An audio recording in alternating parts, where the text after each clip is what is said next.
এটা সরকারের উপরে এসে পড়ছে, এটা আমি অবাস্তব বলবো না। সরকারকেও আরো এই ব্যাপারে নজর দিতে হবে। এই যে 1 মাস যে এখন বন্ধ থাকলো, তাহলে 1 মাস পরে যখন আবার ওই কেন্দ্রে পরীক্ষাটা হবে, তাও ওই এক মাস পরে কিন্তু আবার ওই যখন ওই পরীক্ষাটা আপনি নিবেন, তখনও কিন্তু ওই পরীক্ষার কেন্দ্রে যে স্কুলগুলো আছে সেগুলো কিন্তু বন্ধ রাখতে হবে, ক্লাস বন্ধ রাখতে হবে। তার মানে 1 মাস 2 মাস গেল। তাহলে আপনার তো সেখানে যেখানে ন্যাচারাল ডিজাস্টার, বন্যা, সেটা আপনি বন্ধ করে দিচ্ছেন। আজকে বিভিন্ন সড়কে ছাত্ররা আপনারা কিছু আন্দোলনের নামে তারা রাস্তায় নেমে এসেছে। তাদের মূল বক্তব্য হচ্ছে যে সাম্প্রতিক যে বন্যা এবং যে অতিবৃষ্টি, এর ফলশ্রুতিতে পরীক্ষা স্থগিত করতে হবে এবং পরীক্ষা স্থগিত না করায় তারা শিক্ষামন্ত্রীর পদত্যাগও দাবি করেছেন। তো বিষয়গুলো আমরা আমাদের নজরে আছে। আসলে দেখেন যে বন্যা যে পরিস্থিতি, এটা একটা খুবই খারাপ পর্যায়ে গেছে এবং আমরা দেখি যে একমাত্র চট্টগ্রাম বিভাগেই এই বন্যা পরিস্থিতির কিন্তু অবনতি হয়েছে এবং সাথে সাথেই মাননীয় প্রধানমন্ত্রীর নির্দেশেই শিক্ষা মন্ত্রণালয় আপনার এই বন্যার পরিস্থিতির কারণে চট্টগ্রাম বিভাগে পরীক্ষা স্থগিত করেছে। কিন্তু দেশের অন্যান্য স্থানে বন্যা পরিস্থিতি চট্টগ্রাম বিভাগে স্থগিত করেছে আমার মনে হয় না, কারণ কুমিল্লাতেও কিন্তু গতকালকে আমি শিক্ষা বোর্ড, চট্টগ্রাম শিক্ষা বোর্ড, শুধু চট্টগ্রাম শিক্ষা বোর্ড আর বিভাগ না, যেখানে যেখানে আপনার মানে হয়েছে প্রচুর পানি হয়েছে।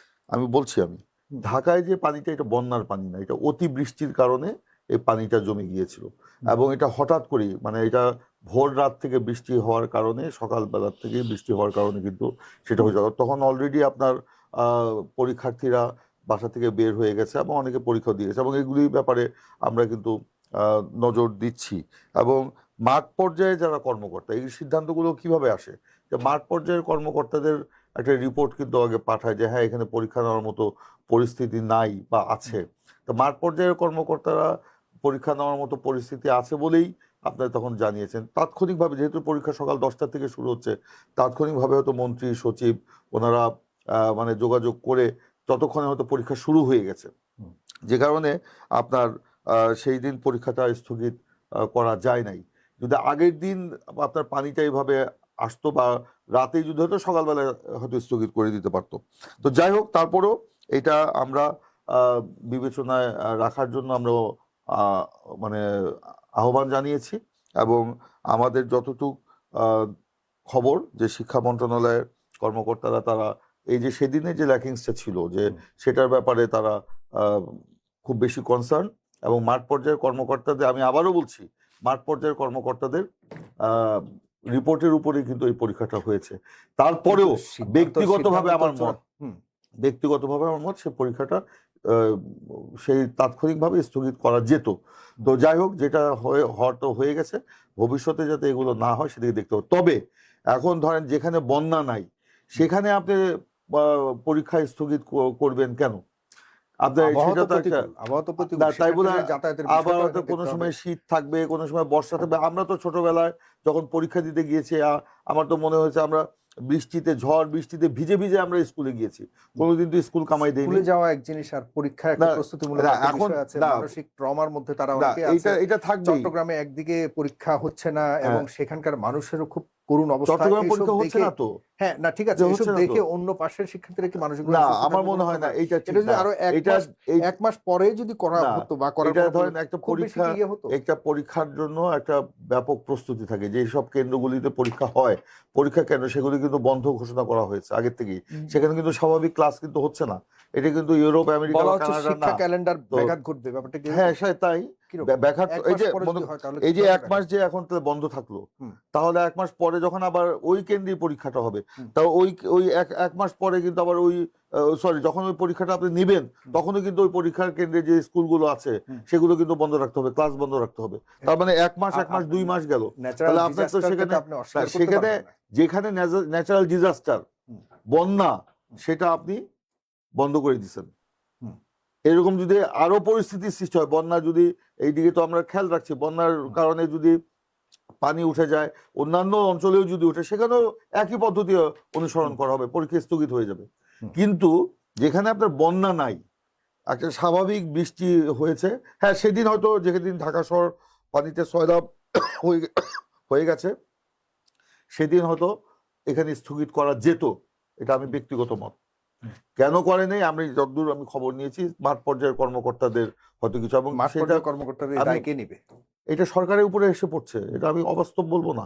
সরকারকেও আরো এই ব্যাপারে নজর দিতে হবে, এবং আমি যতদূর জানি মাননীয় প্রধানমন্ত্রী এই ব্যাপারটি ওনার দফতর থেকে এটা খতিয়ে দেখছেন, এবং ওনারাও এই ব্যাপারে ওনার দফতর থেকে স্পেশাল একটা সেল করে যাতে তারাও একটা মনিটরিং করতে পারে সে ব্যাপারে উনি একটা নির্দেশনাও দিয়েছেন। তো আমি আশা করি যে এইভাবে, তবে যেখানে প্রাকৃতিক দুর্যোগ নাই সেখানে প্রাকৃতিক দুর্যোগের মানে অজুহাতে পরীক্ষা স্থগিত করা এটা মোটেও যুক্তিসঙ্গত হবে না। আমি যে বললাম একটা পরীক্ষা কেন্দ্রটা একটি স্কুল, ক্লাস হয়, সেই পরীক্ষার জন্য 1 মাস 1.5 মাস কিন্তু স্কুল বন্ধ হয়ে যাচ্ছে।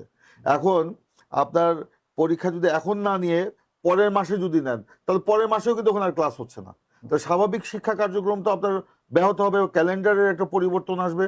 ক্যালেন্ডারের পরিবর্তন বাদ দেন, সাধারণ যারা শিক্ষার্থী তাদেরও তো আপনার পড়ালেখার ব্যাঘাত ঘটবে। তো সেই দায় কে নিবে? তো সেটাও তো দেখতে হবে, সরকারকে সব দিকেই দেখতে হবে। এটাকে যদি রিলেট করে এই পর্যায়ে আপনাকে শেষ প্রশ্নটা করি, সেটি হলো, এবং একটা প্রবণতা আছে পরীক্ষা না দেওয়া। আপনি জানেন যে বর্তমান সরকার নকলের বিরুদ্ধে মানে ব্যাপক একটা পদক্ষেপ নিয়েছে।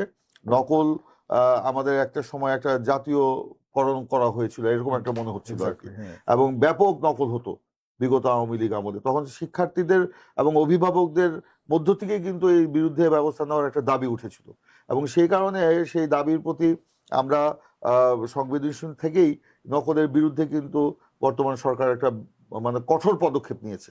নকল মুক্ত পরিবেশে পরীক্ষা দিতে হবে, এবং সেই কারণে আপনার অন্যান্য ইয়ের জন্য সিসি ক্যামেরাও কিন্তু বসানো হয়েছে পরীক্ষার হলগুলিতে।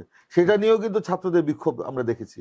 সেটা নিয়েও কিন্তু এক শ্রেণীর, সব ছাত্রদের কথা বলবো না, এক শ্রেণীর ছাত্রদের বিক্ষোভ দেখেছি, ভাঙচুর হতে দেখেছি, নকল করতে না সুযোগ না দেওয়ার কারণেও কিন্তু আপনার বিক্ষোভ করতে দেখেছি। তো এখন সারা বছর আপনি পড়বেন না, আপনি নকল মুক্ত যখন একটা পরীক্ষা করার জন্য যখন আপনি পদক্ষেপ নেবেন, তখন সেটার বিরুদ্ধে আপনি আবার আন্দোলন করবেন। আন্দোলন করেই যদি সবকিছু আপনার দাবি আদায় করা যায়, যেমন ধরেন এর আগে আপনার যে আমরা বিগত অন্তর্বর্তীকালীন সরকারের সময় আমরা দেখেছি যে এই গণ অভ্যুত্থানের পরে যখন ম্যাট্রিক এসএসসি পরীক্ষা বা এইচএসসি পরীক্ষা হলো, তখন কিন্তু একদল শিক্ষার্থী আন্দোলন করতে করতে সচিবালয় অবরোধ করে ফেললো। সচিবালয়ের ভিতরে ঢুকে মন্ত্রীদের অবরোধ করে, সেখানে সচিবদের অবরোধ করে, সেখানে কিন্তু মানে পরীক্ষার বন্ধ করে ফেলেছে, এবং সিলেবাস কমিয়ে এনে পাস মার্কও কমিয়ে এনে একটা করে দিয়েছিল।